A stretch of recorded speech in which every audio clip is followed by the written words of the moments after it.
ಕಥೆ ನೀನು,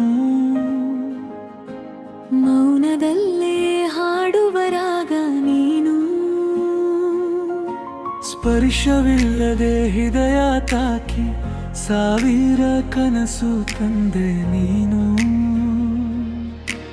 ನಿರಳಿನಂತೆ ಜೊತೆಯಾಗಿರು, ಬೆಳಕಿನಂತೆ ಹಾದಿ ತೋರಿಸು, ಈ ಉಸಿರಲ್ಲೇ ಬೆರೆತು ಹೋಗು.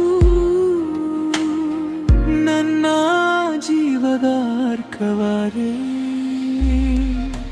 ಬೆಳಗಿನ ಸೂರ್ಯ ನಿನ್ನ ನಗು, ಸಂಜೆಯ ಚಂದ್ರ ನಿನ್ನ ಮುಖ, ನನ್ನ ಪ್ರತಿ ಉಸಿರಲ್ಲೂ ನಿನ್ನದೇ ನೆನಪಿನ ಸುಖ. ಕೈ ಹಿಡಿದು ನಡಿಕ ಕ್ಷಣ ಕಾಲವೇ ನಿಂತ ಹಾಗೆ ಆಯಿತು, ನಿನ್ನ ಕಣ್ಣು ದೋರಿದಾಗ ಜಗವೇ ಮೌನವಾಗಾಯಿತು. ನಿನ್ನ ಜೊತೆಯ ಕನಸಲ್ಲಿ ನನ್ನ ಬದುಕೆ ಅರಳಿತು.